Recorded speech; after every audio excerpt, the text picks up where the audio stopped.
So third question for assignment. Third question. Okay. What doubt?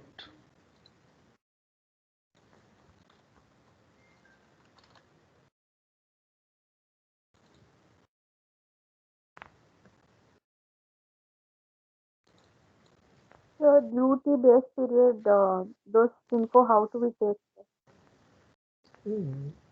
You have to think a little bit more for third question. What is given in the third question? Okay, I'll share the question.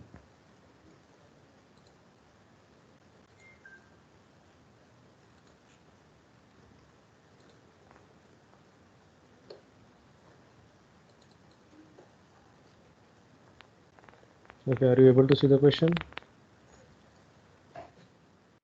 Yes, sir. Okay.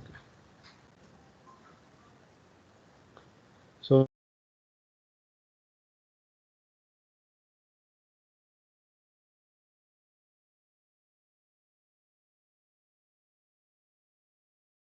tube wells for irrigation. So there is no water supply from tanks. They are only using the lift irrigation. And they have 5 tube wells which are catering their needs. And with the discharge from each tube well, what they are getting is 90 plus your roll number meter cube per hour. So discharge is given per hour, and each tube well is working for how many hours is also given, 10 plus roll number by 100 hours per day. So you know in one day how much volume of water you can extract from the tube well, correct? So this is first data is with respect to the water. Then the farmers wants to reserve 40% of the command area for sugarcane, and the rest 60% of the area is reserved for rice and jawar, that is barley in Rabi season. So what you need to Sir, calculate? You need to calculate the it's area. breaking, sir. Huh? Your voice is breaking, sir. What? 1 minute. Now, is it still breaking? No, sir. Okay. So what is the thing that is given?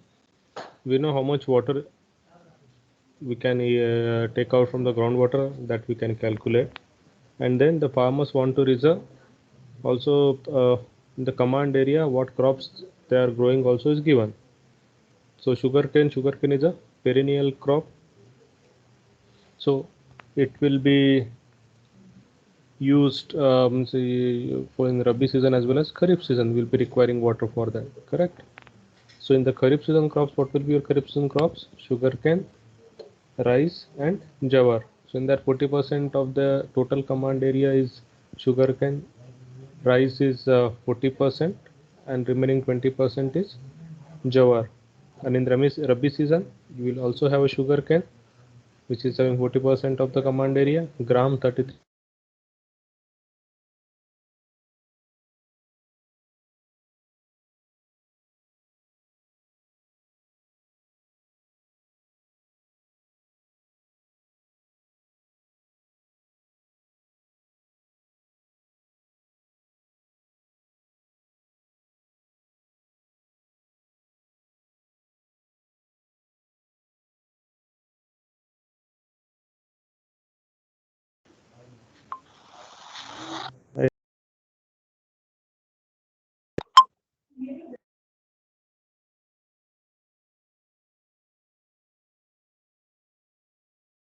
Hello. Sir, yes, sir. In between it got cut. Your voice got cut, sir. Yeah, I think some internet connection. Okay. So as soon as you find it get cut, you just buzz me. So here, volume of water you can calculate.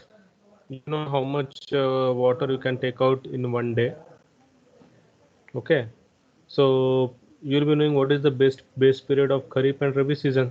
I taught you, no, in the irrigation. What is the base period?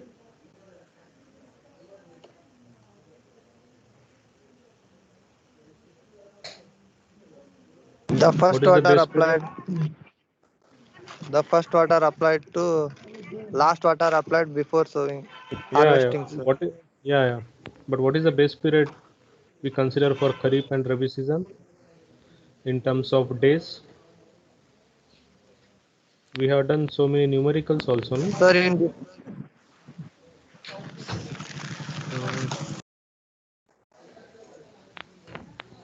sir, Hmm? for different crops, different base period is there.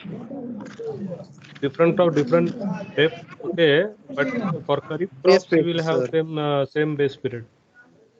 6 months, sir. Are you sure? Yes, sir. No, sir. No, sir. ನೀವು ಎಲ್ಲ agriculture ಮಾಡ್ತೀರಾ ಮನೆಯಲ್ಲಿ?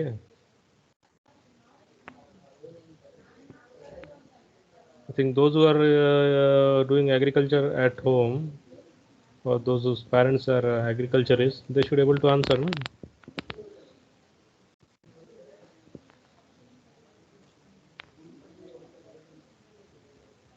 We have done numericals also, no? You have not taken those numericals seriously.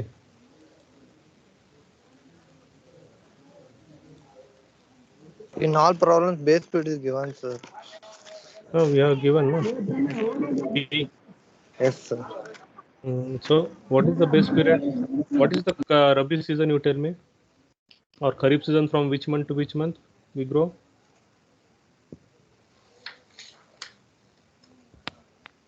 Sir, from June. June to.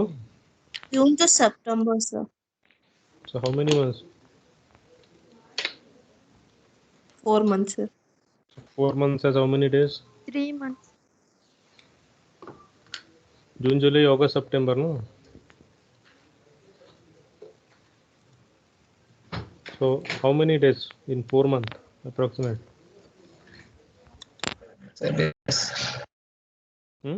How many? 120 days. Yeah. So what is the best period? 120 days for Rabi. Similarly, sorry, for Kharif. Similarly, Rabi season also October, November, December, January. 4 months. So that also 120 days. So your base period is 120 days. Correct. Now, delta of each crops will vary. Sugarcane requires different delta. Rice requires different. So not yeah delta. So delta for sugarcane is different, rice is different, and jowar is different. Similarly for gram and barley, they are different. That you can take it from the book or the notes. Okay. So in that tables, those values are given to you. Now, what is the volume is equal to? Volume of water. When we say volume of water, that is equal to how much?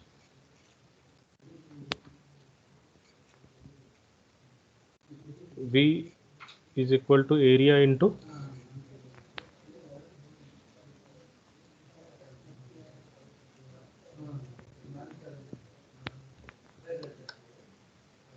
V is equal to area into Delta, sir. Area into depth. yeah depth, that means delta. So if you consider your volume, one second, I'll share another screen. Sir, for each crop, should we calculate delta individually, sir? Yeah, each crop you have to refer the literature, no? Or the notes or book, you get the delta value. I think Okay, sir. sugar cane maybe it may be 90 centimeter, or you should check it. Rice maybe 120 centimeter. Jawar another thing will be have less. 45, sir. Rice. So what are the values that are given that you should check. So volume is equal to. Are you able to see this paintbrush screen? Yes, sir. So volume is equal to your area into depth, or you can say delta. Okay, delta for each crop is given, and what is given? Sugarcane is 40% of let your area. Okay, area is equal to A. If I'm writing, sugarcane area is how much?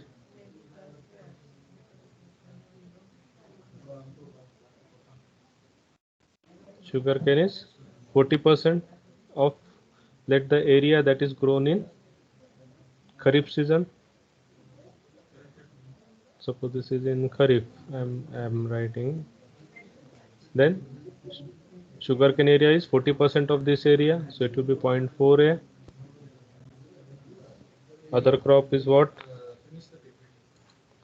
Sugarcane 47%, rice 40, and jawar 20. So rice is also 0.4A. Jawar is also 0.2A. Correct? If A is your total command area that you are growing in Kharif season, then you can write sugarcane as 40% of A, rice is 40% of A, jawar is 20% of A. And total volume you should calculate. Total volume is volume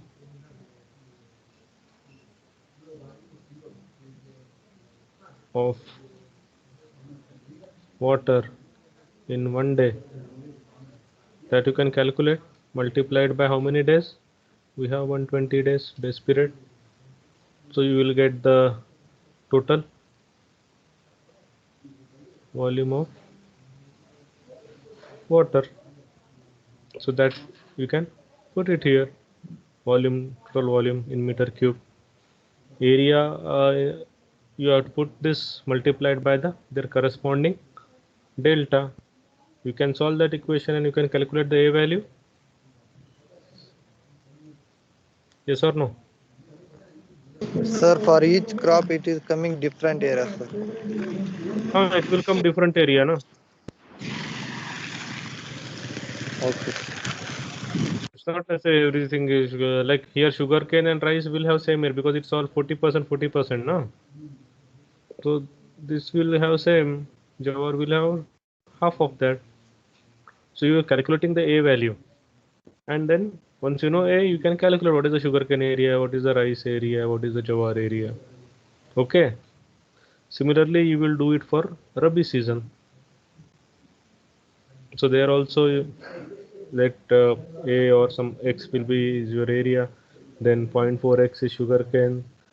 I think 0.33X is will be your gram, and 0.27X will be your barley. Same way you will solve and calculate the X, that is the area in Rabi season, and then you can calculate the other thing. Okay. Also you should consider the losses. Losses is also mentioned here, no? Consider the conveyance losses as 15%. So how much volume of water you are calculated here. So you have to reduce it by 15%, because suppose you have extracted 100 meter cube of water, just for example, 15% if losses goes, how much water is available is 85 meter cube, correct? So that 85 meter cube you will put it here. So you have to deduct the losses from the total volume of water. Okay, is it clear, the numerical?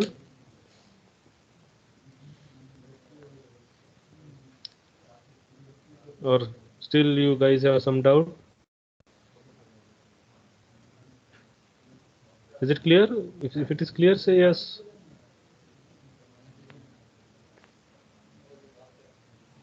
Nirmala? Sir, to do, sir. Yeah. Is it clear, the logic? Yes, sir. What about others? Okay. So you solve this. I think it won't take much time. It hardly takes some 15 minutes if you apply correct logic. Okay. So this is basically the logic behind that. First you have to calculate total volume, deduct the losses, then the total volume is equal to your area into delta. So area of, we know, sugarcane, rice and jowar, we write in terms of a total area multiplied with the corresponding delta plus yeah. What Sir, doubt the are you having? delta value is sir, Delta value you have to take it volume from is the equal to notes. area into, Sir, maximum value or each crop value, sir? Each crop has a different delta, no? It will be some, basically this will be your summation of, you can say, you will do the Summation. summation of all your all crops, no? More crops ಇದೆ ಇಲ್ಲಿ, 3 crops Yes, are sir. there. So Yes, sir. you have 3 terms will come here. Sugarcane 0.4a into its delta of sugarcane, plus for rice 0.4a plus 0.4a into Sir, ಈಗ delta of delta rice. Value sugar cane ಹಾಕಿದ್ರೆ sugar cane area ಸಿಗುತ್ತೆ sir. ಆ ಥರ ಇಲ್ಲ, ಇದು ಎಲ್ಲ ಸೇರಿ ಮಾಡಬೇಕು ನೀವು, ಅವಾಗ ಆಗತ್ತೇನಾ. C sir delta it will summation delta summation you multiply individually ನಾ. ಇಂಡಿವಿಜುವಲ್ ಮಾಡಿದ್ರೆ ಏರಿಯಾ ಸಿಗುತ್ತೆ ಸರ್, ಅದು ಶುಗರ್ ಕೇನ್ ಆಗುತ್ತೆ ಸರ್. ಇಲ್ಲ, you get total area, man. You will get the total area. From total area you can calculate sugarcane area, na, if you substitute these values. Okay sir. You will get the value of a, correct? What is the a? A is the total area, yes sir. ಅಲ್ವಾ? Yes sir, okay sir, ಗೊತ್ತಾಯ್ತು. And then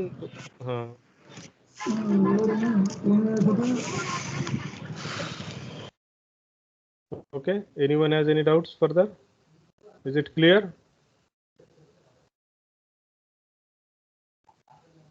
yes sir. Okay. Yes, What sir. about others? Okay, only 2-3 persons they answer. What about others? Is it clear, or you will wait for those guys to solve and then you will see that and see them see that and you will solve? Is it like that?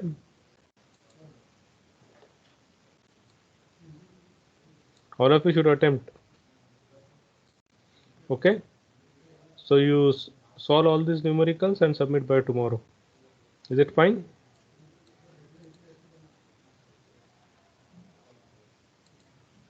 Yes, sir. Okay. Other questions, you don't have any issues? Question number 2, question number 1, I think those are straightforward. I think similar questions we have done it in the class, question number 1 and 2. Okay, so for question number 2 you should show all the graphs. Suppose you are doing for different values of x, so each value of x you should have a separate graph. Maybe you can draw small graphs also, is okay in one graph sheet.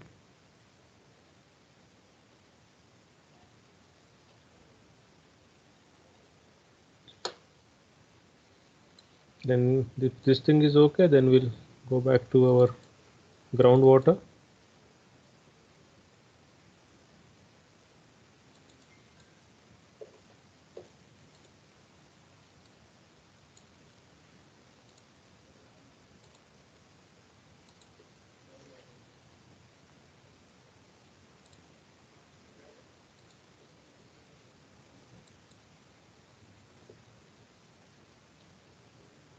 Okay, are you able to see? Yes, sir. Okay. Yes, sir. So in the last class we started groundwater. We'll quickly revise and then we'll proceed. So I told you the forms of water below the ground. We have 3 basically forms: soil water zone, vadose zone. So soil water and vadose zone, they are unsaturated zones. And we also call that as a zone of aeration. And below that we have a saturated zone where we call it our water is present in the soil, and that zone will become our aquifer also. So we have a fully saturated zone, then we have capillary zone that will be above our water table zone, that is also a saturated zone. So here the water table will rise due to the action of capillary.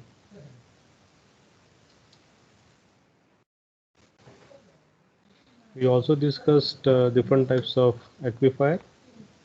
So basic aquifer which stores and yields the water in sufficient quantity, we call it as normal aquifer.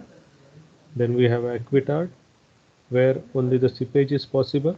So this happens when your aquifer material is basically, if it is a sandy clay unit, then the water has a tendency to leak through this particular type of a soil system. It will go down further, and when you drill a well into that, you will not get a sufficient quantity of water into well. Similarly, aquiclude is geological formation which is essentially impermeable to flow of water. So though the water is present in the particular aquifer, you're not able to extract. This happens when your aquifer material is basically a clay unit. Example, you can take a black soil or highly clay soils which holds most of the water. It will not allow water to release. And aquifuge is basically the water that is stored in the rock masses, which are neither porous nor permeable. And since there are no interconnected openings, water cannot transmit. So that is why we are not able to take out any water from the rock mass. We also discussed the types of aquifer, confined aquifer and unconfined aquifer.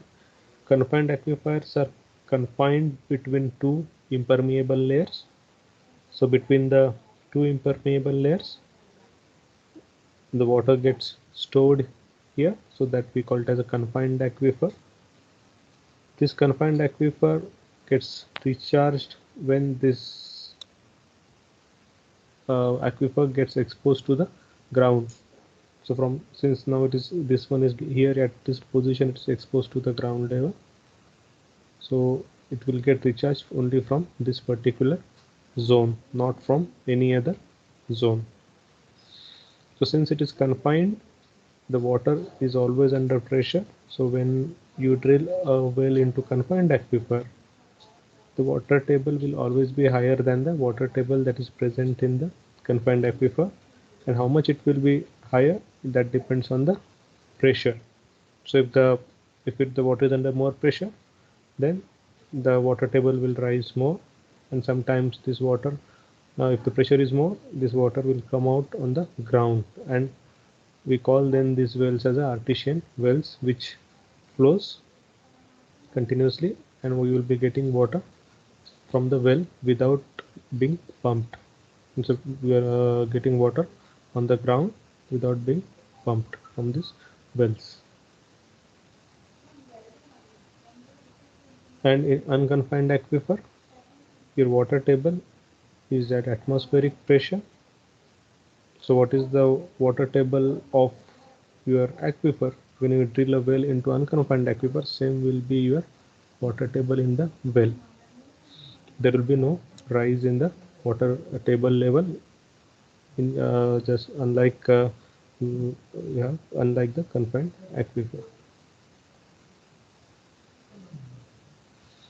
And confined aquifer gets the recharge directly from the ground. So whatever the water that is gets infiltrated from the ground, some portion of that meets the groundwater table as a recharge.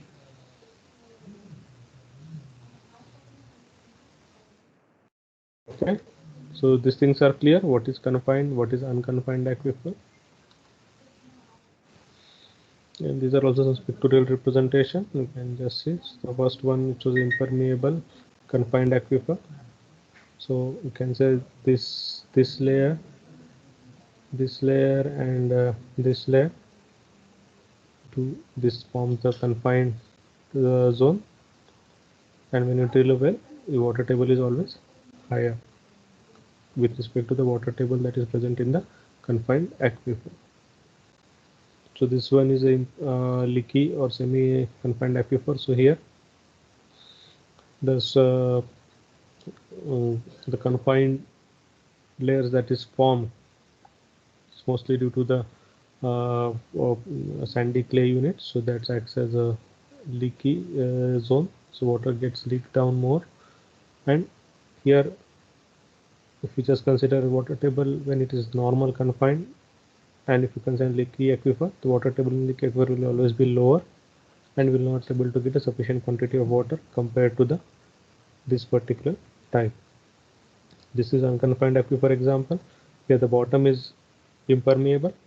The top water table, if we just see, it is at the atmospheric pressure, and this is basically the just like how the water table moves in an aquifer. Water tables are not perfectly horizontal. It basically the gradient it reduces along the direction of the force, and most of the time groundwater also follows the topography of the region. If the topography is sloping down, your groundwater also will be sloping down, and vice versa.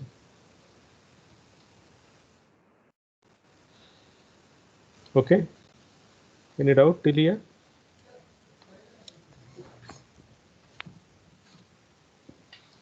Now let's quickly discuss the stratification. Normally, if we just see the soil strata or aquifer, or if we just talk in top of groundwater, the aquifer strata may not be a uniform soil. There may be layers also may be present. If the layers are present, then the conductivity, equivalent conductivity through those layers will be different. It will not be a conductivity of one layer. So if you want to calculate the equivalent conductivity, then we have to use the special formulas for that. So either the flow can happen parallel to the strata or normal to the strata. So first we'll consider the flow parallel to the strata. If the aquifer consists of different strata with different hydraulic conductivities, the flow occurring parallel to the strata, then equivalent hydraulic conductivity is given by this equation. So we'll consider parallel to the strata means we have, suppose, three layers are there. So this has this thing as a B1, this will have B2, and this is the B3, that's the width of the stratum, and K1, suppose K2 and K3, they are the conductivities, that means permeability value of each stratum. So, and the flow is occurring parallel to the strata. So this is the direction of the flow, and we have layers. And if you want to calculate one single K value, you can use this formula. Equivalent K in this case will be summation of Ki Bi divided by summation of Bi. So here Ki is the hydraulic conductivity of individual layer, corresponding layer, and Bi is the width of that particular strata. So for this one, what will be your equation? Your Ke will be equal to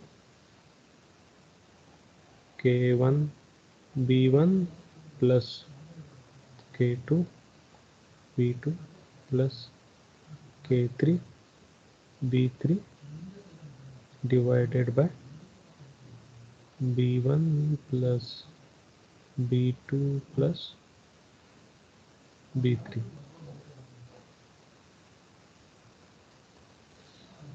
So this will give you the equivalent hydraulic conductivity. What is the unit of conductivity? Normally we refer in terms of meter per second. So it will basically L by T. So T either could be in the second, so sometimes in an hour or sometimes in a day, depending on the data. Okay, any doubt with respect to this? Is it clear? Pawan, is it clear?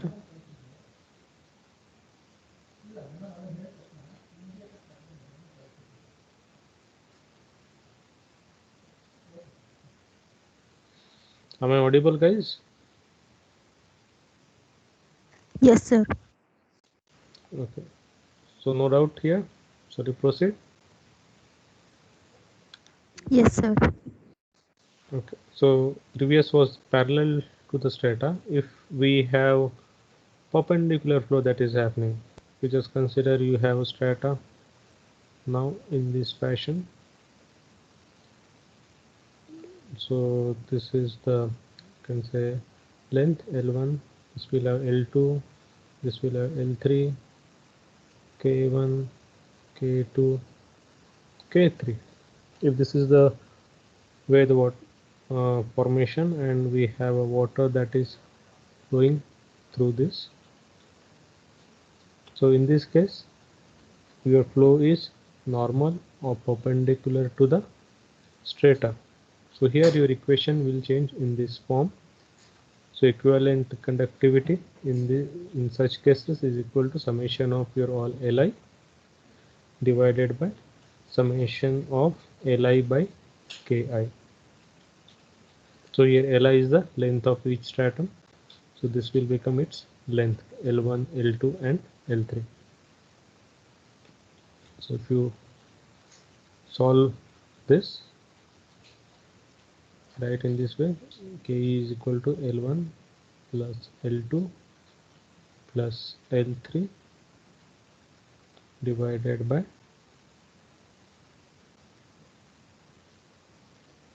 L1 by K1 plus L2 by K2 plus L3 by K3.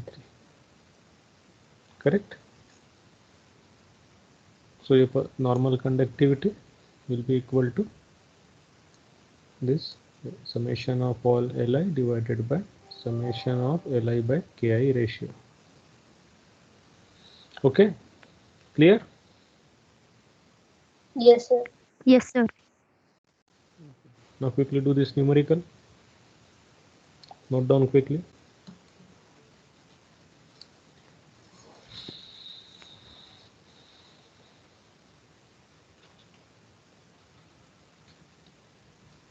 An unconfined aquifer consists of three horizontal layers, each individually isotropic. That means its properties are same in all the three directions.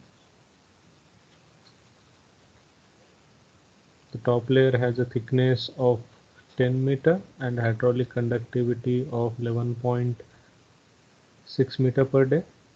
Middle layer has a thickness of 4.4 meter and hydraulic conductivity of 4.5 meter per day.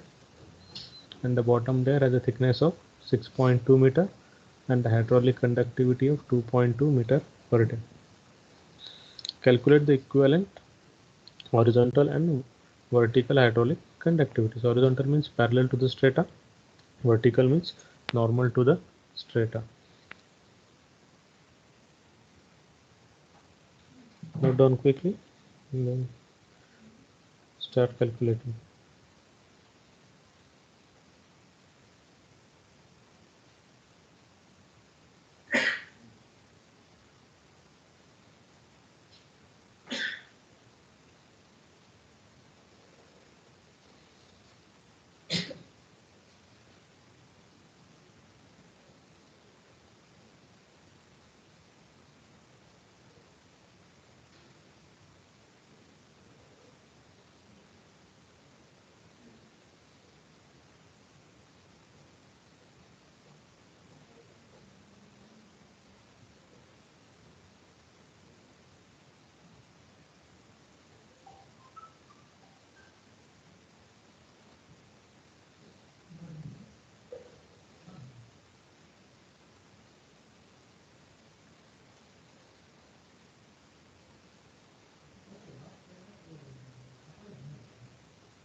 Just hold on for a minute.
So you guys noted the problem?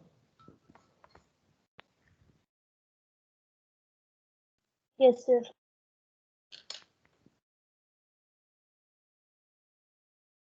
So how do we solve it?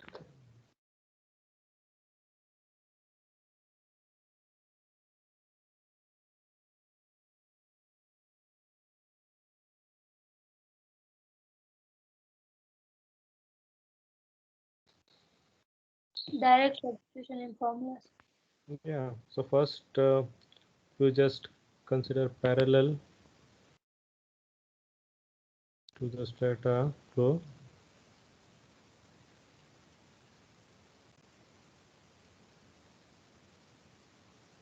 So here, what is the equation? Equivalent conductivity is summation of Ki Bi divided by summation of Bi. So here, in the case of parallel to the strata, these values 10, 4.4 and 6.2, those will become B1, B2 and B3, and these things will become hydraulic conductivities of corresponding. So this will be equal to, for the first strata, it is your Ki is 11.6 multiplied by 10 plus,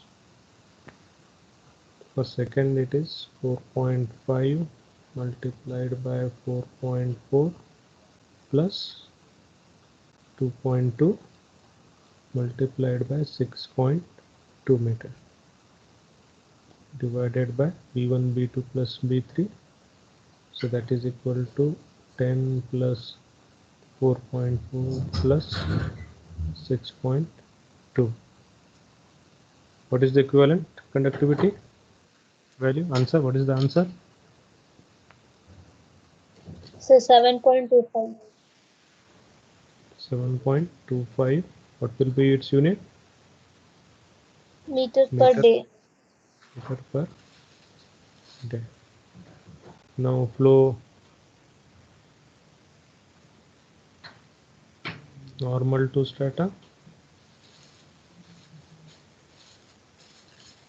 Equivalent conductivity is equal to summation of Li divided by summation of Li by Ki. Correct? Li by K.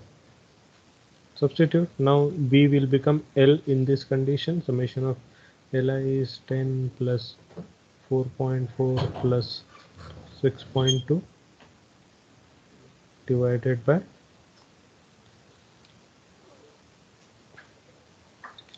Li by Ki. Li 10 by 11.6 plus 4.4 by 4.5 plus 6.2 by 2.2. What is the answer? 4.42 meter per day. 0.42. 4.42, sir. 4.42. Okay. 4.42 meter per day. So what is the general observation? Flow normal to the strata, if it is going, its conductivity values are lower compared to the flow parallel to the strata. Okay, so this numerical is clear. Yes, sir. So we'll stop here today. You practice this numerical. Also you finish off your assignment, submit it tomorrow, and then tomorrow we'll continue further. Tomorrow we'll start discussing with respect to the aquifer properties, and then we'll start the well hydraulics. Okay.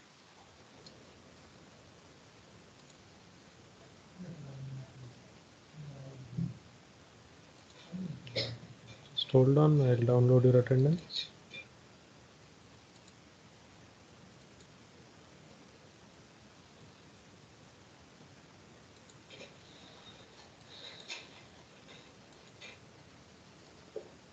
Okay guys, thank you. Then we'll meet tomorrow. Thank you, sir. Thank you. Thank you.